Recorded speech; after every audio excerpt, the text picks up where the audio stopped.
Panorama group, जो सोचता है वो करता है। आपके अपने सपनों का आशियाना। नमस्कार, मेरा नाम ज्ञानेश्वर है और आपने देखना शुरू किया है लाइव सिटी। मेरे साथ रोज की तरह दिल्ली से जुड़ रहे हैं देश के जाने माने सीनियर जर्नलिस्ट अजीत द्विवेदी जी।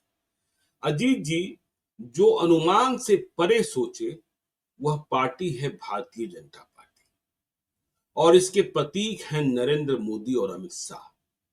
जब देश को और जब बिहार को राहुल गांधी ने यह सोचा कि वोटर अधिकार यात्रा के माध्यम से हम केंद्रित कर लें, बिहार के चुनाव की दिशा को बदलने का प्रयास करें, देश का ध्यान बिहार की ओर खींचे, वोट चोरी के आरोपों की ओर ले जाएं, नरेंद्र मोदी अमित शाह संविधान में संशोधन लेकर आ गए।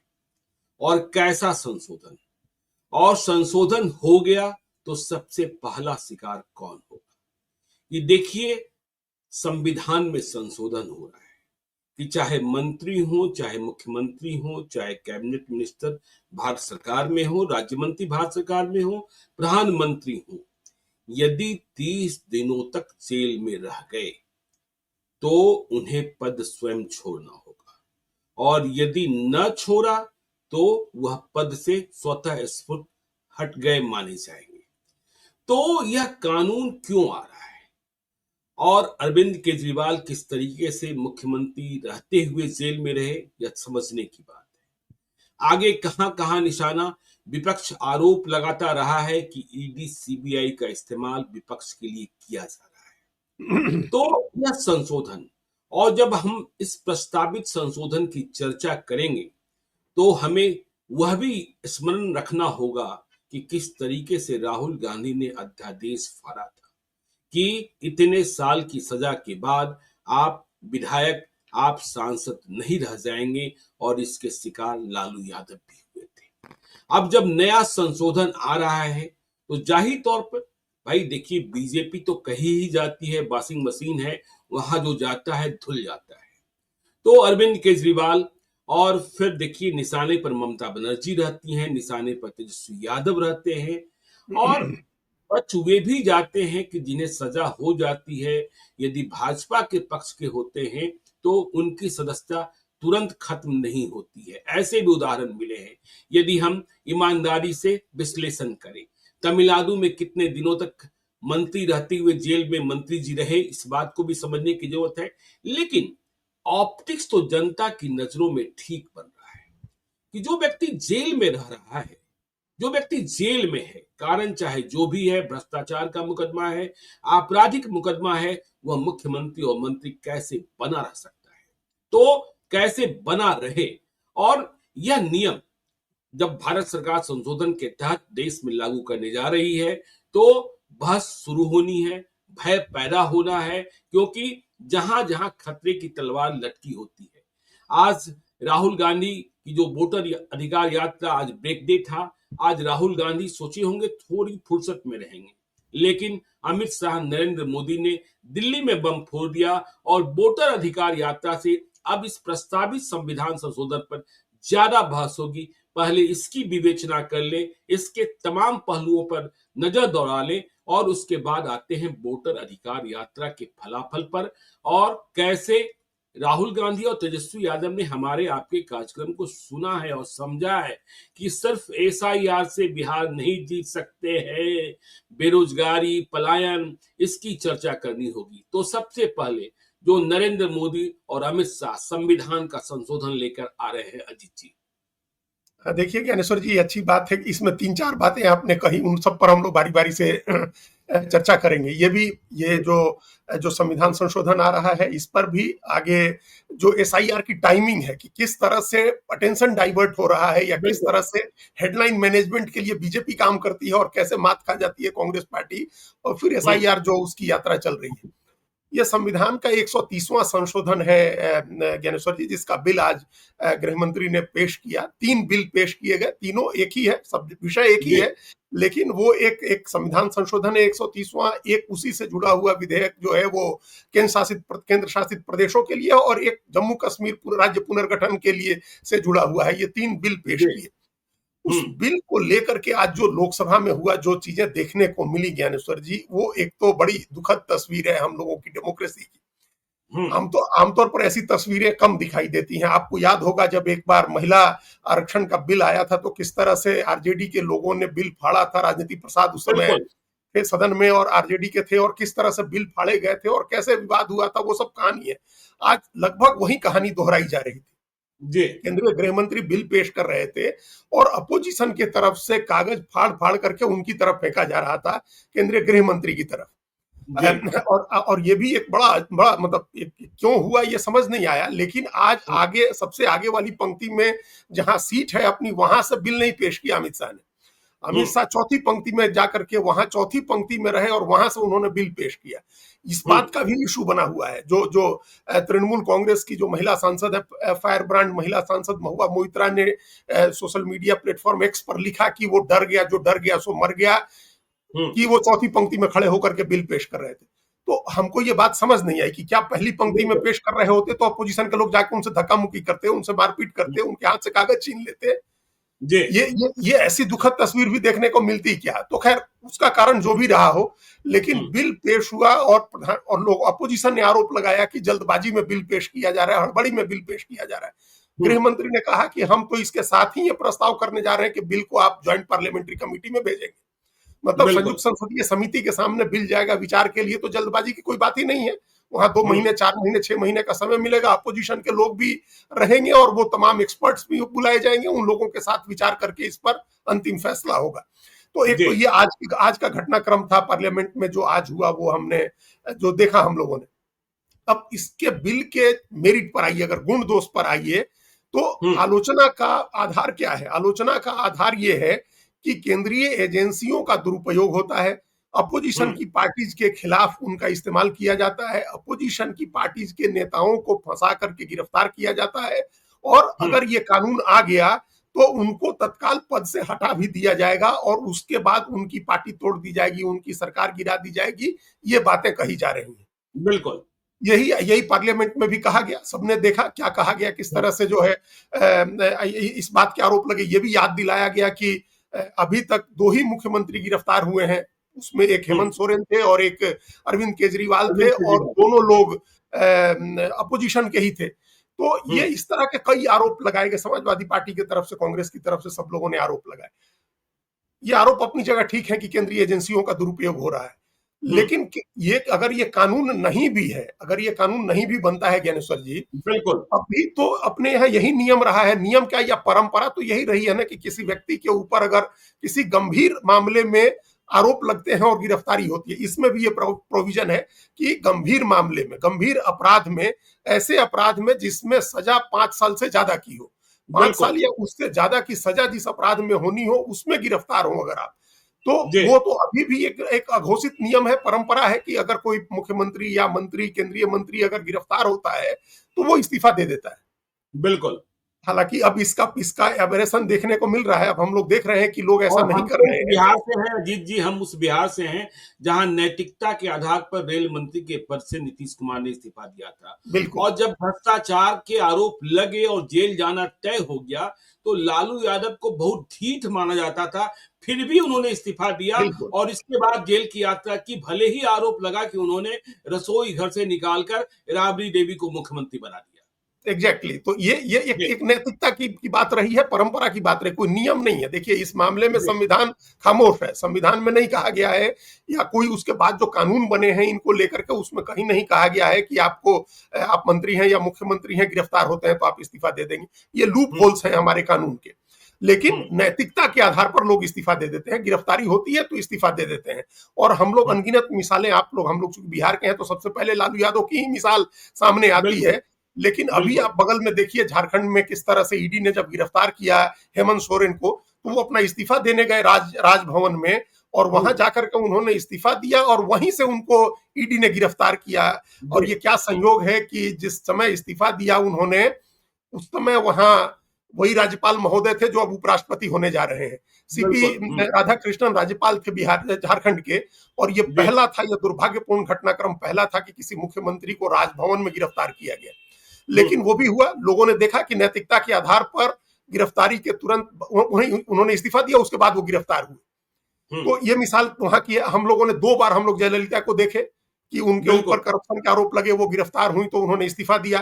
पहली बार गिरफ्तार हुई और इस्तीफा दिया तो उन्होंने पनीरसेल्वम को मुख्यमंत्री बनाया। दूसरी बार गिरफ्तार हुई, इस्तीफा दिया तो उन्होंने पलानीसामी को बनाया। और वो ये कई ऐसी मिसालें हम लोग दे सकते हैं जिसमें नेता गिरफ्तार हुए और चुनाव उसके बाद उनकी पार्टी नहीं टूटी या उनकी सरकार नहीं गिरी। ये जो आशंका जताई जा रही है कि अगर उसको पद से हटा दिया जाएगा, गिरफ्तार कर लिया गया, पद से हटा दिया जाएगा तो उसकी पार्टी टूट जाएगी और उसको वो चुनाव हार जाएगा, अब उसकी सत्ता चली जाएगी, ऐसा नहीं होता है। कहीं नहीं हुआ, हम लोग कहीं नहीं देखे आज तक होते हुए। लालू यादव भी जब जेल गए और उन्होंने इस्तीफा दिया, अपनी पत्नी को बनाया राबड़ी देवी को, तो उनकी सरकार मजे में चलती रही। तब भी कोशिश हुई थी कि सरकार गिराई जाए, पार्टी के अंदर विवाद खड़ा किया जाए, नहीं हुआ। उनकी सरकार चलती रही और अगले चुनाव में जीत करके फिर से उनकी सरकार बनी। 2000 में कुछ कमजोरी के साथ ही, लेकिन सरकार तो बनी ना, सरकार बनी ना। सरकार बन गई। हेमंत सोरेन जेल से बाहर आए तो फिर से मुख्यमंत्री बने ना, और चुनाव जीते। उसके बाद ज्यादा सीट से, ज्यादा वोट लेकर के, ज्यादा सीटें लेकर के फिर से मुख्यमंत्री बने। जयललिता भी जेल से आई, भले ही बागी हो गए, भले ही भाजपा के साथ चले गए, लेकिन कुछ हुआ नहीं। हाँ नहीं, मतलब उनकी पार्टी, वो हेमंत सोरेन जो जब गए तो उन्होंने अपनी पार्टी के एक वरिष्ठ नेता को बनाया मुख्यमंत्री। और ये उस समय भी कहा जा रहा था कि अब सरकार गिर जाएगी, लेकिन सरकार तो नहीं गिरी, पार्टी नहीं टूटी। और वो जब निकल के आए तो फिर उन्होंने वो मुख्यमंत्री बने और ज्यादा सीटें लेकर के उनकी सरकार बनी। इस बार जयललिता भी दोनों बार आई बाहर तो उन्होंने सरकार बनाई अपनी, उनकी सरकार नहीं गिरी, पार्टी नहीं टूटी। लेकिन एक व्यक्ति जो जेल में जाकर के भी मुख्यमंत्री बना रहा, उस व्यक्ति की तो सरकार चली गई जी। भाई अरविंद केजरीवाल 156 दिन जेल में रहे और 156 दिन से के बाद जब जेल से छूटे तब उन्होंने इस्तीफा दिया और आतिशी सिंह को अपने दिल्ली का मुख्यमंत्री बनाया। लेकिन उसके बाद जब वो चुनाव में गए तो वो खुद भी हारे और पार्टी भी हारी, सत्ता से बाहर हो गए। 67 सीटों का बहुमत, उनका 62 सीटों का बहुमत 22 सीट पर आ गया।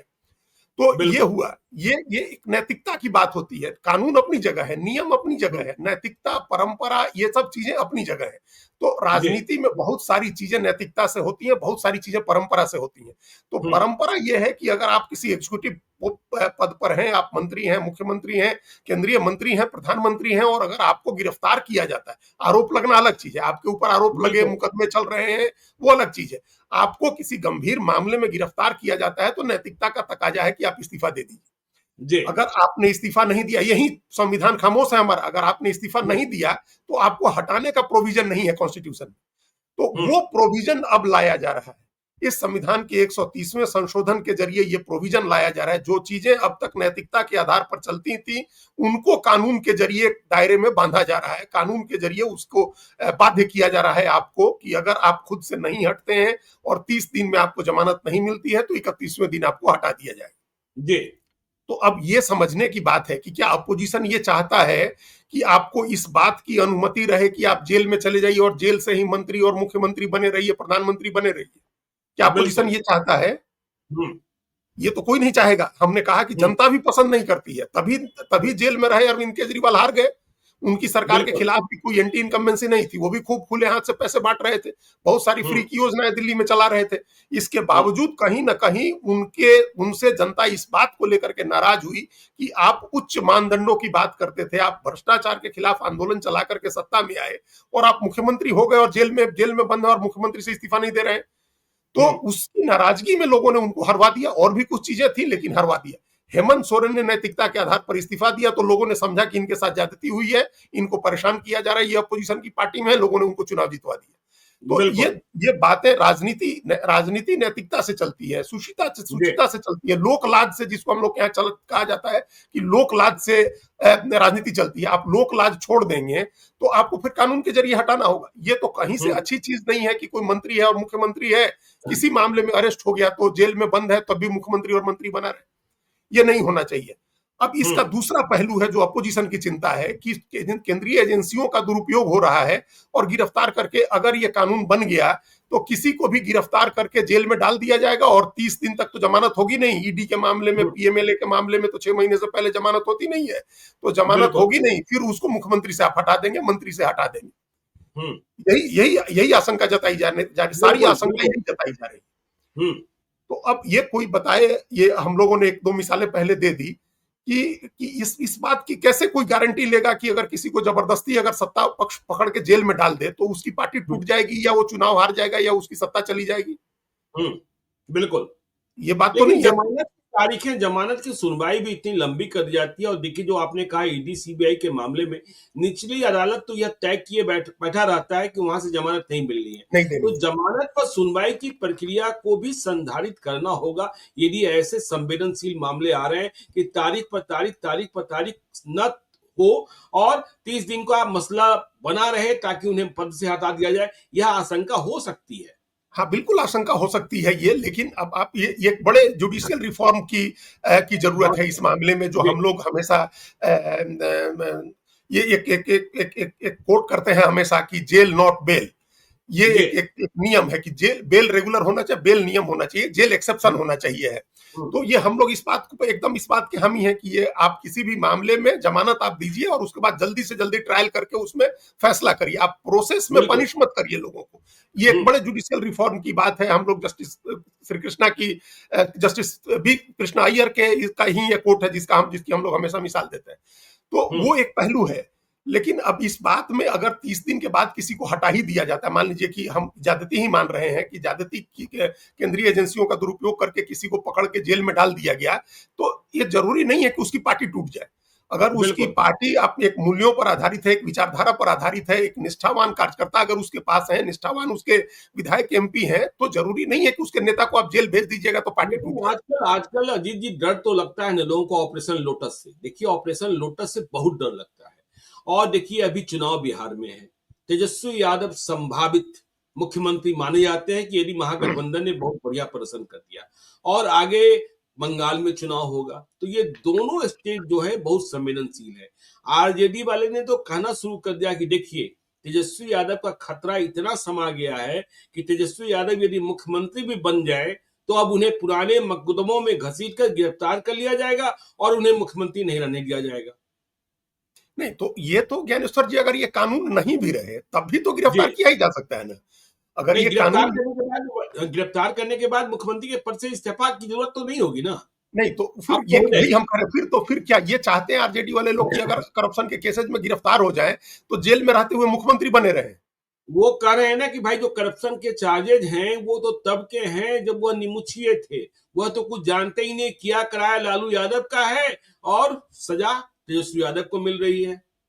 हाँ, देखिए ये आशंका उन लोगों की ठीक है, हम इस बात को जी, नहीं कर रहे, मतलब अपोजिशन की आशंका अपनी जगह है, अपोजिशन को अपना काम करना चाहिए, हम लोग कोई हम्म, सरकार के प्रवक्ता नहीं है, लेकिन हम कानून की बिल्कुल। बारीकी को समझने की कोशिश कर रहे हैं। अब इस हम्म, बात को दूसरे तरफ से अदर वे राउंड समझिए ज्ञानेश्वर जी, जितनी बार पार्टियां टूटी हैं हम्म, उतनी बार उस समय कब ऑपरेशन लोटस जब हुआ है तो कहाँ किसी नेता को गिरफ्तार किया गया?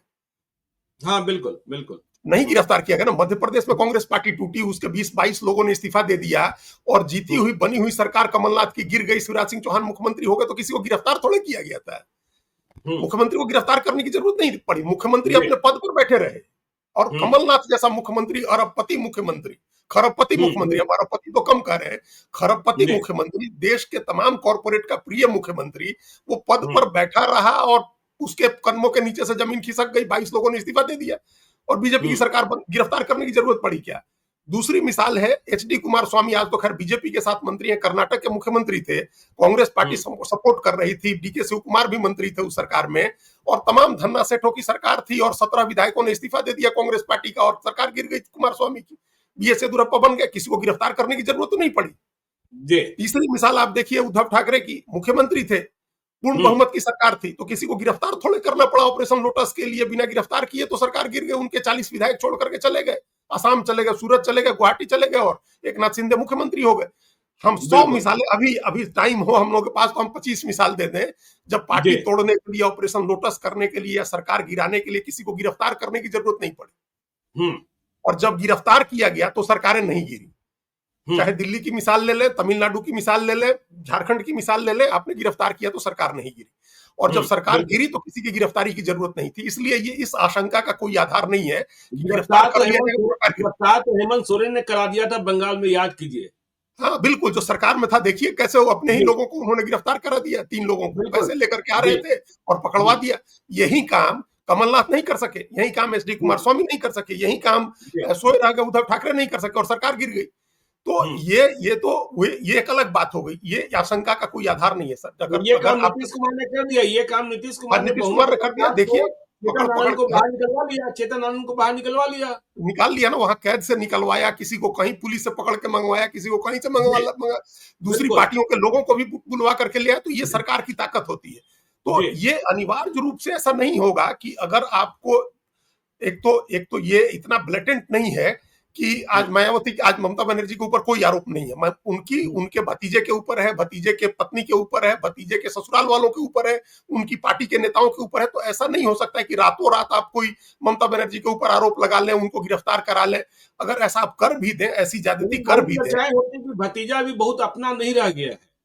हाँ, तो वही सबकी कहानियां पता ही है। जी, तो कि अचानक आप आरोप लगा दें, गिरफ्तार करवा ले, तो ऐसा भी नहीं होता है। केसेस चल हम्म, रहे होते हैं। ज्यादातर लोग जो अरेस्ट हुए हैं ज्ञानेश्वर जी, वो कोई नए केस में नहीं अरेस्ट हुआ है। सब लोगों हम्म, के खिलाफ पहले से केसेस चल रहे थे। कुछ ही नए, एक आध ही नए मामले होंगे जो आए, नहीं तो पुराने ही केस चल रहे हैं। तो खैर, अभी बिल्कुल। लालू यादव के ऊपर जो केस चल रहा है रेलवे में जमीन के बदले नौकरी का, वो थोड़ा इस सरकार का है, वो तो पुरानी ही हम्म, सरकार का है। तो जी, वो चल रहे हैं पहले से, उन्हीं में कार्रवाई होती है। तो ये हम्म, नहीं होगा कि अनिवार्य रूप से ये आशंका निर्मूल है कि आपको पकड़ करके और जेल भेज देंगे तो आपकी पार्टी टूट जाएगी, आपकी सरकार गिर जाएगी। आपकी पार्टी तोड़ने, सरकार गिराने के लिए जेल भेजने की आपको जरूरत नहीं। हमने मिसाल बता दी जब पार्टियां टूटी हैं। तो हम्म, ये आशंका है, ज्यादती होने की जो आशंका है, उसमें भी अब हम एक बात कह देंगे ज्ञानेश्वर जी, तेलंगाना में कांग्रेस पार्टी की सरकार है। बिल्कुल। उसने जो ज्यादती कर रखी है, उसकी आप कल्पना नहीं कर सकते। अच्छा। हाँ, राहुल गांधी बिहार में है, कोई पूछे पत्रकार उनसे कि रेवंत रेड्डी ने रोज हाजिर करवाने के लिए नोटिस भेजते हैं चंद्रशेखर राव को। बीमार चंद्रशेखर राव को बुला करके विजिलेंस के सामने हाजिर किया जाता है। उनके हम्म, बेटे केटी रामाराव को बुला करके एजेंसी के सामने हाजिर किया जाता है।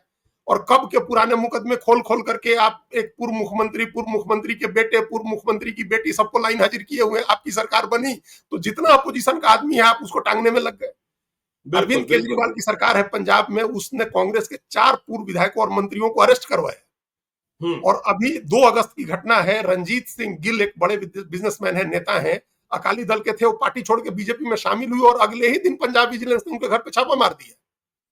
तो जहां जहां आम आदमी पार्टी की सरकार है, जहां कांग्रेस पार्टी की सरकार है, जहां ममता बनर्जी की सरकार है, जहां स्टालिन की सरकार है, वहां ये लोग भी दूसरी जो विपक्षी पार्टी है उसके नेताओं को पकड़ पकड़ के जेल में डाल रहे हैं। विजिलेंस है आपके पास, जो ही एजेंसी है, उसी एजेंसी का बिल्कुल। आप भी दुरुपयोग कर रहे हैं। तो आप हम्म, तैयार रहिए, दूसरी एजेंसी कांग्रेस पार्टी। एक आंकड़ा आपको बता दें ज्ञानेश्वर जी, अपने दर्शकों को भी। हम्म, कांग्रेस पार्टी की केंद्र में सरकार थी, पीएमएलए के तहत जो कार्रवाई होती थी ईडी की, उसमें 65% मामले अपोजिशन की पार्टी के नेताओं पर होते थे। आज वो बढ़ के 95% हो गया है। तो ये डिग्री का फर्क है, बिल्कुल। स्केल का फर्क है। आपने जो रास्ता दिखाया उसी रास्ते पर लोग चल रहे हैं। जी, तो इस आशंका में मत रहिए कि ये हम्म, कानून आ रहा है तो आपको अब सब आदमी को, मुख्यमंत्रियों को पकड़ पकड़ के जेल में डाल देंगे, उनसे हम्म, मुख्यमंत्री पद खाली करवा लेंगे। ये नैतिकता के आधार पर जो काम होता था, अब नेता लोग उसको नहीं करते। सेंथिल हम्म, बालाजी, आपने तमिलनाडु का जिक्र किया, सेंथिल जी, बालाजी मंत्री थे स्टालिन की सरकार में, और 241 दिन जेल में रह गए और वो बिल्कुल। मंत्री बने रहे। उन्होंने मंत्री पद से हम्म, इस्तीफा नहीं दिया। हम्म, तो ये फिर उनको बाद में तो ये स्थिति हो गई। बाद में तो वहां तमिलनाडु के 2 मंत्रियों को सुप्रीम कोर्ट ने हटवाया। सुप्रीम कोर्ट ने कहा कि आप हटाते हैं कि हम हटाएं। तो हम्म, ये इस तरह की चीजें हो रही हैं। मतलब नैतिकता के आधार पर अब कोई इस्तीफा नहीं दे रहा है, नैतिकता के आधार पर अब कोई काम नहीं हो रहा है। हम्म, इसलिए भी एक कानून की जरूरत है। यहाँ चूंकि संविधान खामोश है, तो बिल्कुल। उसको संविधान को में एक कानून की एक व्यवस्था की जा रही है। अपोजिशन की नाराजगी इसलिए भी है कि मान लीजिए अपोजिशन वल्नरेबल है, अपोजिशन चिंता में है कि सरकार बार बार ईडी सीबीआई से उठवा ले रही है। तो एक चिंता, उनकी भी चिंता जायज है। तो अब हम्म, इस मामले पर आप जाइए, एक तो जेपीसी बनेगी, वहां अपनी बात रखिए, और दूसरे इस इशू को लेकर के जनता के बीच जाइए। जनता अगर लगता है, जनता को लगता है कि हाँ आपके साथ सहानुभूति होनी चाहिए, आपके साथ अन्याय हो रहा है, तो फिर जनता आपका साथ दे देगी। कानून बना करके करें बिल्कुल। अन्याय या जैसे अन्याय करें, जिसके साथ ज्ञानेश्वर जी अन्याय हुआ है और जनता को लगा है कि अन्याय हो रहा है, तो लोगों ने उस व्यक्ति को हर बार उसको उस बड़ी जीत दिलाई है। अमित शाह ने आज बिल्कुल। पार्लियामेंट में कहा कि मेरे खिलाफ गलत मुकदमे किए गए और इसके बावजूद मैंने नैतिकता के आधार पर इस्तीफा दे दिया, और जब तक मुकदमा चलता रहा मैंने कोई पद नहीं लिया। ये बात नहीं तो नहीं, आज उन्होंने उदाहरण है, उदाहरण है, देश में उदाहरण है अजीत जी। देखिए, लोकतंत्र की खूबसूरती यही है कि जब इंदिरा गांधी ने तानाशाही की तो इंदिरा गांधी बिल्कुल को देश ने कैसे हटाया। हटा और दिया। जब हाँ, मोरारजी, हाँ, और जब मोरारजी देसाई ने इंदिरा गांधी के साथ तानाशाही शुरू कर हाँ, दी, तो इंदिरा गांधी को वापस कैसे लाया देश ला दिया ने? यह लोगों तो ने, इस बिल्कुल एकदम लोगों आपने ने सही किया है। मिसाल दी। आपने सही हाँ, मिसाल दी। उस समय तमाम जनता पार्टी के नेता इस बात के लिए मना कर रहे थे। चौधरी चरण सिंह गृह मंत्री थे और चौधरी बिल्कुल। चरण सिंह ही चाहते थे कि इंदिरा गांधी को अरेस्ट किया जाए। जी, तो दूसरे तमाम जो समझदार नेता थे, जिसमें हम मधु लिमये का नाम ले सकते हैं, महान समाजवादी नेता मधु लिमये, मधु दंडवते, इस तरह के बहुत से नेता थे जो कह रहे थे कि मत गिरफ्तार करिए, मत छेड़छाड़ करिए, इंदिरा गांधी को मत अरेस्ट करिए। लेकिन उन्होंने अरेस्ट कराया गृह मंत्री चौधरी चरण सिंह, उनको ले आकर के पुलिस लाइन में रखा गया दिल्ली में, और उसी बिल्कुल। दिन उनकी वापसी शुरू हो गई और 2.5 साल के भीतर इंदिरा गांधी फिर मतलब आके खड़ी हो गई, सत्ता ले आई ज्यादा बड़े बहुमत से। तो चाहे हुँ, इंदिरा गांधी का मामला हो, चाहे अमित शाह का मामला हो, नरेंद्र मोदी का मामला आप देखिए, एसआईटी उनको बुलाती थी पूछताछ के लिए और मुख्यमंत्री 8-8 घंटे जाकर के एसआईटी के सामने बैठते थे। हम एक आदमी की मिसाल नहीं कर रहे हैं, हम दर्जनों ऐसी मिसालें हैं जहां आपके ऊपर अत्याचार करने की कोशिश की, सत्ता ने अत्याचार किया और जनता ने आपको आपको ज्यादा बड़ा बहुमत देकर के सत्ता दिलाई। ये हेमंत सोरेन का भी सबसे ताजा उदाहरण हेमंत सोरेन का है। नहीं, आप बहुमत की बात कर रहे हैं अजीत जी, बिहारी उदाहरण है। देखिए 1990 में लालू यादव मुख्यमंत्री बन गए। हाँ, 1990, 1995, 2000, 2005 के चुनाव देखिए, 2005 में तो हट ही गए। तो 1995 में ही सिर्फ उन्हें पूर्ण बहुमत आया, बहुमत अकेले मिला। हाँ, बहुमत आया। और आपको याद होगा कि टीएन शेषन किस तरीके से उन्हें परेशान कर रहे कर रहे थे। थे, हैं? हाँ, और बिहार में चुनाव की तारीखें बढ़ाई जा रही थी, बढ़ाई जा रही थी। तो शेषन की ज्यादती से, शेषन की कठोरता से विपक्ष प्रसन्न था, लेकिन जनता को लगा कि लालू यादव तब तो देखिए बिल्कुल, गरीबों के नेता थे, गरीबों एग्जैक्टली। के नेता थे, तो उन्हें बिल्कुल स्पष्ट बहुमत दे दिया था जनता ने। एग्जैक्टली पहली उसी समय एक बहुमत मिला, जी, 324 के बिल्कुल। सदन में बहुमत मिला। और हाँ, हम वो चुनाव बहुत नजदीक से देख रहे थे। तमाम लोग, इस लोगों ने ग्राउंड पर ये समझा कि लालू यादव को परेशान करने के लिए ये हुँ, तारीखें बढ़ाई जा रही हैं। ठीक है, उससे कई चीजें ठीक हुई चुनाव में, जी, धांधली और बूथ कैप्चरिंग, ये सब चीजें उस समय ठीक होनी शुरू हुई। लेकिन जी, आम जनता ने लाइन में लग के वोट दिया। लालू यादव को बहुत बूथ कैप्चरिंग करने की जरूरत नहीं पड़ी। उन्होंने कहा जिन निकलेगा तो जिन निकल गया। तो तब से बिल्कुल। लेकर के हम लोग आज तक देख रहे हैं कि जनता के बीच अगर ये मैसेज चला गया कि इनको जानबूझ करके परेशान किया जा रहा है, सत्ता की हुँ, ताकत से दबाया जा रहा है, तो लोग उसकी मदद करते हैं। ये हम लोग यहाँ आम धारणा है कि कमजोर के प्रति लोगों की सहानुभूति होती है। अगर हुँ, कार वाला किसी बाइक वाले को ठोकर मार दे तो जनता तुरंत उस बाइक वाले के साथ खड़ी होती है, कार वाले के साथ बिल्कुल, नहीं खड़ी होती है। और बाइक बिल्कुल। वाला अगर साइकिल वाले को मार दे तो लोग साइकिल वाले के साथ खड़े होते हैं, और हुँ, साइकिल वाला किसी पैदल को मार दे तो पैदल के साथ खड़े होते हैं। तो ये हुँ, सहानुभूति होती है हमेशा कमजोर की। दिए और तूफान की लड़ाई में हमेशा लोग, आम आदमी दिए के लोगों को बचाने की कोशिश करता है। तो हुँ, ये इसलिए होता है राजनीति में, क्योंकि राजनीति नैतिकता और लोकलाज से चलती है। जी, लोगों ने ये ध्यान दिया कि हेमंत सोरेन ने इस्तीफा दिया है और उनके ऊपर जाती हुई है। हुँ, लोगों को लगा कि ये अरविंद केजरीवाल जबरदस्ती कर रहे हैं कि अब गिरफ्तार हो गए, जेल में बंद है, और तब भी जनता को भगवान भरोसे छोड़ करके जेल में बंद है, इस्तीफा नहीं दे रहे हैं। तो हुँ, ये अपने आप लोग इस बारे में डिसीजन करते हैं। सरकार एक कानून इसलिए ले आ रही है क्योंकि यहाँ संविधान खामोश है। तो इसको कुछ ना कुछ तो ठीक करना होगा, एक नैतिकता कि अब फिर आप छोड़ दीजिए, अगर ऐसी ही व्यवस्था रहने दीजिए तो मुकदमे चल रहे हैं, चाहे किसी की सरकार हो। मान लीजिए कल बिल्कुल। कांग्रेस की सरकार ही आ जाए और वो बीजेपी के लोगों को ही पकड़ के जेल में डाले और वो इस्तीफा ही नहीं दे, तो जी, आप क्या करिएगा? वो महीनों महीनों परसों 6 महीने 8 महीने जेल में बंद है और मंत्री है और मुख्यमंत्री है, तो कैसे ये चलेगा ये काम? बिल्कुल, तो ये बिल्कुल। सिंपल कानून है। अपोजिशन अगर इस पर नैरेटिव बना सकता है जनता के बीच में जाकर के कि ये हमको परेशान करने के लिए हो रहा है, तो अगर कन्विंस कर सके जनता को तो करे। लेकिन भाई हुँ, अभी तो कोई आपको अरेस्ट नहीं कर रहा है ना। जिनको अरेस्ट किया गया उन्होंने नैतिकता के आधार पर छोड़ दिया तो उनको फायदा हुआ, जिन्होंने नहीं छोड़ा उनको नुकसान हुआ। चलिए अब वोटर अधिकार यात्रा पर आते हैं। आज तो देखिए ब्रेक डे है, और हमने कहा था कि देखिए लगता है राहुल गांधी ने हमारा और आपका वीडियो सुना है। एक वीडियो वायरल हो रहा है। हम लोग बार-बार कह रहे थे सिर्फ एसआईआर के मुद्दे पर बिहार का चुनाव आप तय नहीं कर सकते हैं, क्योंकि वोट चोरी के जो मामले आ रहे हैं वह इतनी बड़ी संख्या में नहीं आ रहे हैं और इतने पुष्ट नहीं आ रहे हैं कि आप चुनाव की दिशा तय कर दें।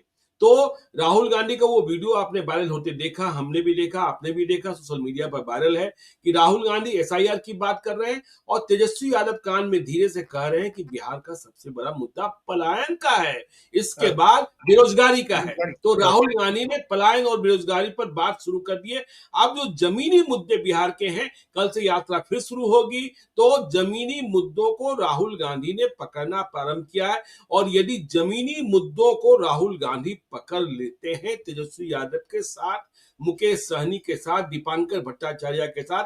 देखिए माले तो जमीनी मुद्दे ही पकड़ती है पकड़ता लेफ्ट है। के साथ। हाँ, तब तो फिर बिहार की लड़ाई असली लड़ाई होगी और यह दिखेगा कि भले ही प्रशांत किशोर और महागठबंधन अलग अलग लड़ रहे हैं, लेकिन सत्ता पक्ष से बिहार के लिए लड़ रहे हैं। बिल्कुल एग्जैक्टली हम लोग ये जी, देखिए कल दो बातें कही, दो तरह से पता चला कि जमीनी मुद्दे कैसे ये लोग पकड़ रहे हैं। कल जी, शेखपुरा में या बरबीघा में जहां भी कल सभा थी राहुल गांधी हम्म, की, वहां उन्होंने कहा कि आपकी जमीन चली जाएगी, आपका राशन चला जाएगा। हम्म, तो एक तो ये जो इस ये नैरेटिव उस तरह से हम नहीं कह सकते, ये सिर्फ नैरेटिव है, सच्चाई इसमें कम है। लेकिन जैसे नैरेटिव था कि संविधान बदल देंगे, आरक्षण खत्म कर देंगे लोकसभा चुनाव में, जी, तो जनता हम्म, आशंकित हो गई। उसी तरह से हम्म, जनता के मन में एक आशंका पैदा करना अपोजिशन का काम है कि हम्म, आपको संदिग्ध नागरिक बनाया जा रहा है, तो किसी समय आपका राशन बंद हो जाएगा, आपको पैसे बिल्कुल, मिलने बंद हो जाएंगे, सामाजिक सुरक्षा की योजनाएं बंद हो जाएंगी, आपकी जमीन चली जाएगी, ये चीजें कहना। और जी, दूसरा जो ये आज कहा तेजस्वी यादव ने कि उनको राहुल गांधी को जो कल ही की बात है ये कि आप हम्म, बेरोजगारी और पलायन बिहार का सबसे बड़ा मुद्दा है, तो ये यही हम लोग कह रहे हैं कि इसमें कोई शर्म की बात नहीं है राहुल गांधी के लिए कि आप प्रशांत किशोर का बताया हुआ मुद्दा उठाएं। भाई हम्म, प्रशांत किशोर का ये हमने उस दिन भी कहा था कि ये प्रशांत किशोर का मुद्दा नहीं है, ये बिहार का मुद्दा है। बिल्कुल, ये हमारा बिल्कुल, आपका मुद्दा थोड़े है, ये बिहार का मुद्दा है, हम लोग बिहार के मुद्दे उठा रहे हैं। तो जी, बिहार में सबसे बड़ा मुद्दा गरीबी का है, बेरोजगारी का है, पलायन का है, सारे सस्टेनेबल डेवलपमेंट गोल के हर पैमाने पर बिहार सबसे नीचे है। ये मुद्दा उठाइए। राहुल गांधी, तेजस्वी यादव, नीतीश कुमार को कटघरे में खड़ा करके कि आप 20 साल के कामकाज का हिसाब दीजिए कि 20 साल आपके लगातार निर्बाध 20 साल आपका शासन रहा, बिहार के लोगों ने आपके ऊपर इतना भरोसा किया और तब भी आज जी, स्थिति यह है कि हम लोग सबसे नीचे हैं, विकास के हर पैमाने पर सबसे नीचे हैं। बिल- सबसे कम बिल्कुल, साक्षरता हमारे यहाँ है, सबसे कम शिक्षा के हमारे यहाँ है, सबसे खराब स्वास्थ्य की व्यवस्था हमारे यहाँ है। और इसका जवाब कौन देगा? हम्म। और इसका जवाब सरकार की गड़बड़ी दिखानी है। देखिए कन्हैया भिलारी बिहार के वरिष्ठ पत्रकार हैं। देखिए वोट चोरी पकड़ना है और आपको यह बताना है कि सरकारी लाभकारी योजनाओं से वंचित किया जा सकते हैं। तो कन्हैया भिलारी ने एक पोस्ट लिखा है। उनकी माता जी का नाम है राजमुनि देवी उर्फ राम मुनि देवी। उन्हें विधवा पेंशन प्राप्त हो रहा था, लेकिन पता नहीं कैसे 2022 से विधवा पेंशन आना बंद हो गया। और जब उन्होंने पता किया तो मालूम हुआ कि उनकी मां को सरकारी फाइल में मृत घोषित कर दिया गया। और कन्हैया भिलारी जो बिहार के वरिष्ठ पत्रकार हैं, नीतीश कुमार के दोस्त भी कहे जाते हैं, उन्होंने सोशल मीडिया पर यह पीड़ा अपनी मां की तस्वीर के साथ व्यक्त की है अच्छा, कि ये हम मैं देखें, लेकिन हम ये देखें उनकी अपनी माँ का है क्या? हम ये पोस्ट हाँ, देखें वो उनकी उनकी अपनी अपनी माँ माँ का का है? है, उनके माने की माँ देखिए वो लिखते हैं अच्छा, मारे भोजपुरी की माँ, भाषा हाँ, में। हाँ। तो उन्होंने लिखा कि देखिए इसके लिए हमने वीडियो से लेकर कलेक्टर तक प्रयास किया, फिर कल्याण विभाग के एक बड़े अधिकारी से पैरवी की, 2022 से लेकर 2025 में पहुंच गए और कन्हैया भिलारी जैसे शख्स जिनकी माता जी को सरकारी फाइल में मृत घोषित कर दिया गया और विधवा पेंशन बंद कर दिया गया। मां पूछती है कन्हैया बिलारी से, बेटा हमर पेंशन कब अतई? तो आप ऐसे पात्रों को तलाशिए, बिल्कुल। तब आपको मालूम होगा कि सरकार कहां गड़बड़ कर रही है और सरकारी दस्तावेज कैसे गड़बड़ होते हैं और सरकार के डाटा में कैसे गड़बड़ी होती है। तब बिहार का असली मुद्दा लड़ा जाएगा। बिल्कुल, बिल्कुल। तो ये बात राहुल गांधी अभी अभी सब वही हम कह रहे हैं कि इतने आश्चर्यचकित हो रहे हैं कि जीवित व्यक्ति जी, को मृत बता करके और वोटर लिस्ट में से नाम काट दिया गया। अरे पेंशन हाँ, बंद कर देते हैं लोग। लोग जीवित व्यक्तियों अपने को जीवित व्यक्ति को मृत बता देते हैं और व्यक्ति अपने को जीवित साबित करने के लिए कोर्ट कचहरी के चक्कर लगाता रहता है। एक एक बहुत ही अच्छी फिल्म है कागज, इसी जी, विषय पर बनी है कागज, जिस हम्म, सतीश हम्म, कौशिक ने बनाया और पंकज त्रिपाठी ने उसमें अभिनय किया है। इसी मोहनदास नाम के एक व्यक्ति की कहानी है जो जीवित है और व्यवस्था हम्म, ने उसको मृत बता दिया है और वो संघर्ष कर रहा है अपने को जीवित साबित करने के लिए। कोर्ट में बिल्कुल, साबित कोर्ट में खड़ा है और अपने को जीवित नहीं साबित कर पा रहा है। भाई जज साहब भी पूछेंगे बिल्कुल, ना कि आप ही फला जी हैं, ये कैसे साबित होगा? फिर अपने दस्तावेज दिखाइए, कागज दिखाइए। तो ये व्यवस्था की गड़बड़ी है। ऐसी गड़बड़ियों पर सवाल उठाना चाहिए, ऐसी गड़बड़ियां खोजनी चाहिए। लोग कई तरह की गड़बड़ियों से परेशान है। विद्यार्थी परेशान है, परीक्षाएं नहीं हो रही हैं, परीक्षा हो रही है तो पेपर लीक हो जा रहा है, रिजल्ट रुक जा रहा है, अलग छात्र अलग परेशान है, किसान अलग परेशान है, जो नौकरी पेशा लोग हैं अलग परेशान है, पलायन हो रहा है, शराब के कारण लोग पकड़े जा रहे हैं, तो सूखा नशा बढ़ रहा है। भाई बिहार में तो समस्याएं ही समस्याएं हैं। बिल्कुल, बिल्कुल। और 20 कन्हैया साल भिलारी की माँ है। आप सोचिए, जब कन्हैया भिलारी 3 साल से पेंशन नहीं दिलवा पा रहे हैं, सब बताइए। लोग जानने वाले हैं, उनको पहचान का संकट नहीं है, किसी को फ़ोन कर सकते हैं, इतने एक्टिव है, रोज़ चैनल्स पर आते हैं, रोज़ चैनल हुँ, पर आते हैं और कहते भी हैं कि नीतीश कुमार मेरे दोस्त रहे हैं, अब ठीक है, आप नहीं पहचान पा रहे हैं। तो देखिए, ऐसे पात्रों को, ऐसे मुद्दों को लड़ना होगा, हैं? हाँ, कि देखिए हाँ, हाँ, किस तरीके से क्या है तमाशा बिहार में। बिल्कुल, तो ये ले जाइए, ऐसे बहुत सारे मुद्दे हैं। आप कुछ जी। ये जो मुद्दा है ना, ये जैसे एसआईआर का मुद्दा है, ज्ञानेश्वर जी कल भी हुँ, हम बता रहे थे 45,661 शिकायतें आई हैं चुनाव आयोग के पास। जी, अब 10 बिल्कुल। दिन और बचे हैं, 10-11 दिन में आप कितना और शिकायत ले लेंगे, 50,000 और शिकायत आ जाएगी। तो हुँ, इससे नहीं फ़र्क पड़ेगा, अगर 7 करोड़ 24 लाख आदमी का नाम है, तो उसको बाकी लोगों से मतलब नहीं है। कोई थोड़े से इनलाइटेंड लोग होंगे जो जो बौद्धिक बहस के लिए या इस अधिकार के लिए लड़ने की बात करेंगे, अच्छी बात है, वो लड़ाई लड़नी चाहिए। हुँ, हम लोग भी इस पक्ष के हामी हैं कि एक भी व्यक्ति का नाम, जेन्युइन व्यक्ति का नाम नहीं कटना चाहिए। बिल्कुल, लेकिन बिल्कुल। इस मुद्दे पर आप मास मूवमेंट नहीं खड़ा कर सकते हैं, क्योंकि सबका जी, भाई, आप पार्टी के कार्यकर्ता तो आ जाएंगे, लेकिन वो तो कह ही रहा होगा ना हुँ, कि हमारा नाम तो है ही है वोट में। भाई हुँ, 65, आज ही एक मेरे से एक सज्जन से बात हो रही थी, तो हमने कहा कि भाई 65 लाख में हम भी 3 लोग हैं, हम हैं, मेरी हुँ, पत्नी है और मेरे दिवंगत पिताजी हैं, हम 2 लोग शिफ्ट कर गए हैं, नाम कट गया, मेरे पिताजी का नाम कट गया, अब आपकी हुँ, माता जी का नाम रह गया उसमें, वो नहीं काट पाए। बिल्कुल। तो ऐसी जी, गड़बड़ियां हुई हैं, लेकिन ये इतनी बड़ी गड़बड़ी नहीं, और ये व्यवस्था की गड़बड़ी है, ये कोई चुनाव हुँ, आयुक्त ने निर्देश देकर के कराया है, हमको इसमें अभी भी संदेह है। तो ये इस बहाने आप यात्रा करिए और मुद्दे हुँ, उठाइए आम आदमी के जीवन से जुड़े हुए, तब फिर आप लड़ाई को अपनी तरफ घुमा पाएंगे, मोड़ पाएंगे। आप अपनी तरफ से, आप अगर सरकार को कटघरे में खड़ा करते हैं, जिम्मेदार ठहरा देते हैं, तो और एक वैकल्पिक मॉडल पेश करते हैं कि हम आएंगे तो कैसे करेंगे, तब फिर जनता आपके साथ जुड़ेगी। बिल्कुल, बिल्कुल। तब जनता आपके साथ जुड़ेगी। तो देखिए, संविधान का संशोधन जो सरकार ने प्रस्तावित किया है, सरकार ने यह भी कहा है कि हम जेपीसी में ले जाने को तैयार हैं, हड़बड़ी नहीं है। और बिहार में वोटर अधिकार यात्रा को यदि जनता से जोड़ा गया, तो बिहार का चुनाव तय होगा, नहीं तो फिर जो होना है वह होगा। और विपक्ष को सोचना होगा कि हमें कहाँ लड़ना है, कहाँ नहीं लड़ना है। तो बिहार की बात हम करते रहेंगे। आप देखते रहिए लाइव सीरीज को। यदि अब तक आपने हमारे यूट्यूब चैनल लाइव सीरीज को सब्सक्राइब नहीं किया है, तो जरूर कर लीजिएगा। और यदि इस वीडियो को आप फेसबुक पेज के माध्यम से देखें, तो पेज को लाइक कीजिएगा। हैंडल एक्स पर भी हमें फॉलो कीजिए। धन्यवाद।